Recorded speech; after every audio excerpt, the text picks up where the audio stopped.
Alloh bizga sinov berganda azizlar, bitta iltimos. Sizlarga bir qadrdon sifatida, do'st sifatida, iymondosh bir ukangiz sifatida juda mana shu so'zga ehtiyot bo'laylik. Ayollarda bitta yomon so'z bor, erkaklarda bitta yomon so'z bor.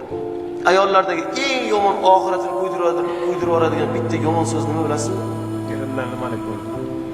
Ketdi. U ayol tamom. Nolga tushdi. Ikkinchisi erkaklardagi eng yomon narsa Allohning g'azabini keltiradigan, "Ey Xudo, nima uchun meni sinayapsan?" dedimi?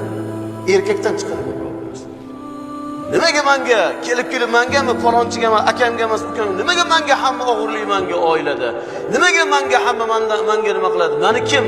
Mana shu narsa ketdi bu. Mana shu tilga ehtiyot bo'laylik. Agar yurakdan, qalbdan chiqib qolsa, u odam chiragani mana shu bo'ladi. Shuning uchun ehtiyot bo'laylik. Allohdan savob umidida sabr qilsak, qiyomatda hamma havas qiladigan maqomlar beriladi.